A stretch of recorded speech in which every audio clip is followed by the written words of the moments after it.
Hello, everybody, and welcome to this episode of Impact with Elle. I am really excited to talk to you guys today and get your thoughts on an issue that's really deeply concerning to me, and that's an issue of censorship that's going on in this country right now.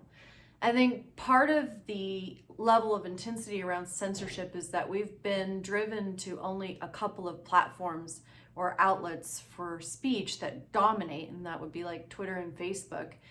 And really, they decide what we get to hear, and that's pretty disturbing. And it's a decision that they make in multiple ways, whether it's based on the kind of information they put in front of us, based on their algorithms, or whether it's more of the kind of information that they are censoring or not allowing on there that you're being blocked from.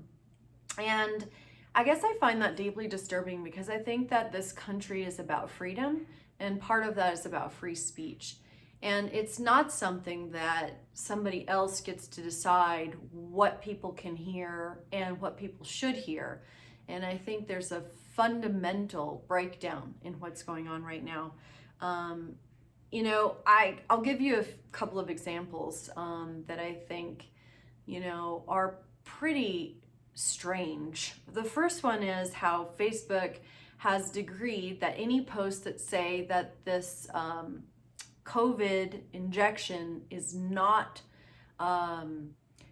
FDA approved, that will be removed. But that actually is correct. It is not FDA approved. It was authorized by the FDA under an emergency use. And I would encourage everybody to look that up. That's actually true. So, I don't know how they decide why that would be blocked. Another one is, some of you may have heard of the Great Barrington Declaration. This was written in, fairly early on in the COVID crisis, and this was written by doctors out of Stanford, Oxford, and Harvard. Very esteemed epidemiologists and professors, and they wrote a declaration about how COVID should be handled.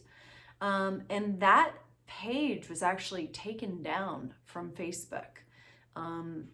There is nothing false or I don't think controversial in that. It's just a different way of handling the crisis that they're putting forth. 41,000 doctors have signed that declaration, and yet the page was removed.